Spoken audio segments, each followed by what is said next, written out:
El Evangelio de la misa de este domingo séptimo, el tiempo ordinario, nos recoge ese pasaje en el que el Señor nos dice que debemos perdonar a nuestros enemigos, a los que nos puedan odiar, a los que puedan hacernos mal.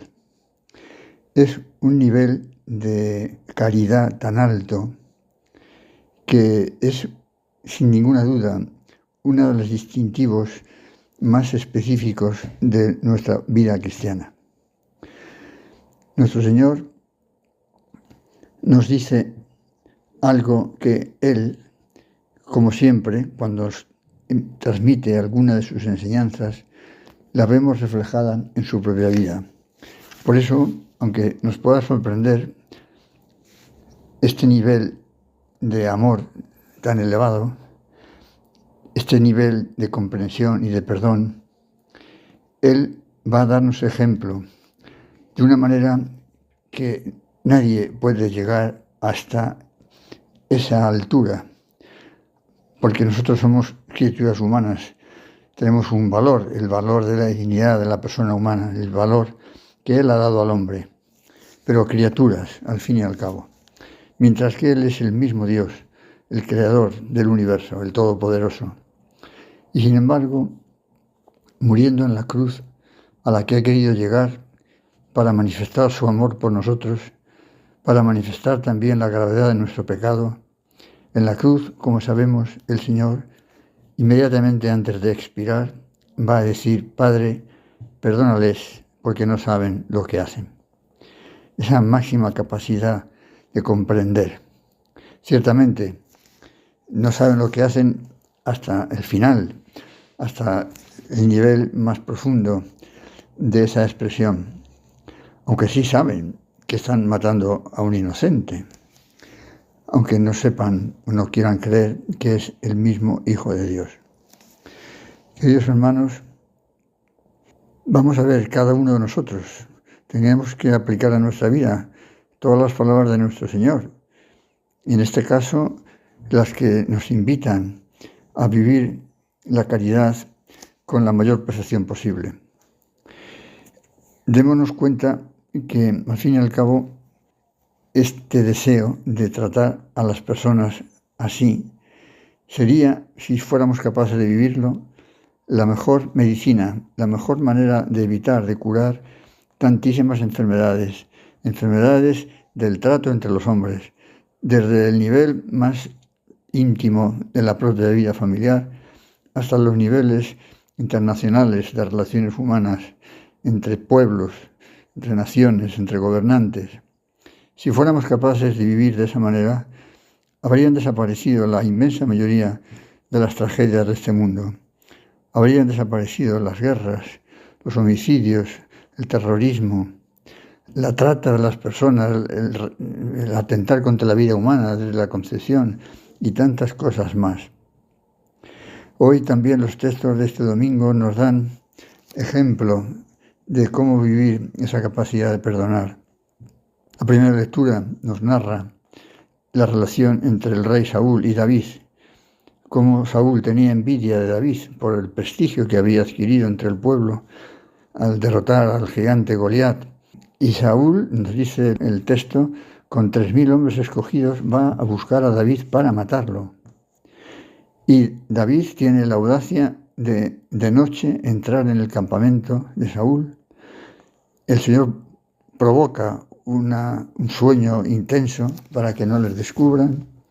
Y David llega hasta la misma tienda del rey. Junto a él está su propia lanza y un jarro de agua. El que acompañaba a David, Abisai, quiere matar a Saúl.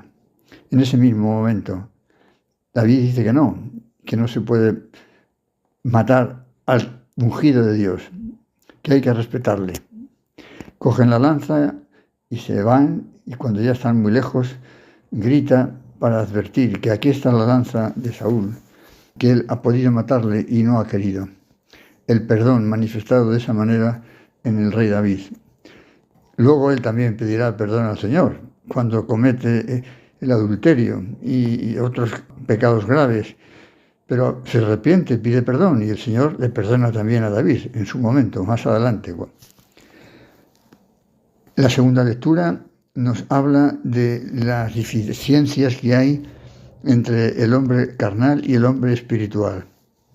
Si vivimos según la carne, evidentemente no somos capaces de perdonar, ni de otras muchas cosas, porque entonces nos dejaríamos llevar de las consecuencias del pecado original, la debilidad de la naturaleza humana, y por tanto dominaría en nosotros el orgullo, la envidia, la corrupción en cualquiera de sus facetas, la sensualidad, la mentira, hombres carnales y mujeres carnales, esclavos de sus pasiones, comportándose como si fuéramos animales, que no somos capaces de ordenar esas pasiones hacia el bien. Y por tanto nos dejamos llevar de ellas y nos hacemos mucho daño, porque perdemos nuestra dignidad de ser humano, además de hacer mucho daño a otros con nuestro mal comportamiento o nuestro mal ejemplo.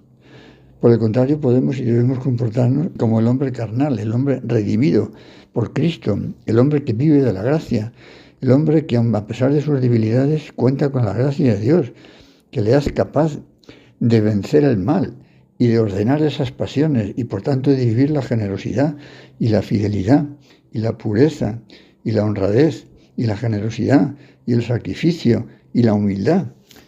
Por tanto, también la capacidad de perdonar, para evitar el odio en cualquiera de sus manifestaciones. Mañana, día 24 de febrero, es el aniversario del nacimiento del Caballero de Gracia, 508 años ya, desde aquel lejano 1517, en Módena, Italia. Vale la pena recordar un episodio de su vida en la que también se muestra esa capacidad grande de perdonar que él tuvo, que el Señor le concedió. Aquí en España, ya hace los años 1580 o más, aprovechando los momentos en los que él se hizo cargo de la nunciatura, porque el nuncio había acompañado a Felipe II a Portugal en aquellos años de la anexión de Portugal a España. Unas personas, por envidia, le acusaron de haberse quedado con una cantidad muy importante de dinero, bastantes miles de ducados, lo que hoy sería una verdadera fortuna. Se demostró que eso fue completamente falso y él perdonó a sus acusadores, a sus calumniadores. El rey le honró con su amistad, con el reconocimiento de esa honradez, y también el Papa. Un ejemplo más de esa capacidad de perdonar. Quería aprovechar también otro ejemplo, San José María, fundador del Opus Dei, que ha estado también aquí en nuestro oratorio, allá por el año 1945, y quizá en otras ocasiones también. Él decía que no consideraba a nadie enemigo suyo. No faltaron en su vida personas que quizá pensando que hacían un bien, pero la realidad es que le hicieron daño, tanto a él personalmente como a la institución que él fundó por deseo expreso de Dios, al Opus Dei. Y sin embargo, él no consideraba a nadie enemigo suyo. Él pensaba que aquellas personas actuarían pensando que hacían un bien, como dice la Escritura, obsequium se prestare Deo, un servicio a Dios, pensando que hacían un servicio a Dios.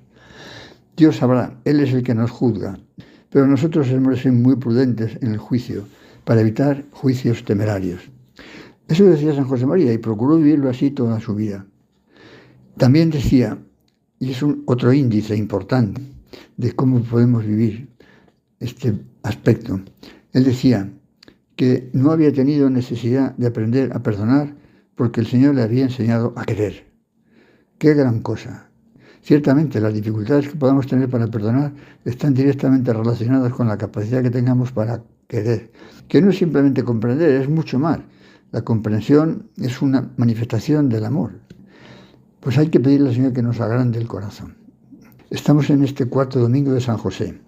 Podemos recordar ahora a San José y a María, por ejemplo, aunque no lo diga expresamente la Escritura, pero en la huida a Egipto, cuando vienen a matar al niño, podemos pensar que José y María no reaccionaron como con odio hacia Herodes, no desearon el mal de aquellos hombres que venían a matar al niño. De alguna manera tendrían los mismos sentimientos que después nuestro Señor nos enseñó. Comprender, disculpar, perdonar, lo cual no quiere decir que no haya que juzgar las acciones malas que hagamos. Evidentemente, Dios es un juez infinitamente sabio, misericordioso, pero justo. Y por tanto, a cada uno nos dará lo que nos corresponda. Eso sin ninguna duda. Vamos a pedirle al Señor, también podemos encomendarnos al Caballero de Gracia en este punto concreto, a San José, en fin, a tantos santos, al mismo San José María, para que el Señor nos ayude a vivir de esa manera la caridad siempre con todas las personas, también con aquellas que nos pueda costar un poco más.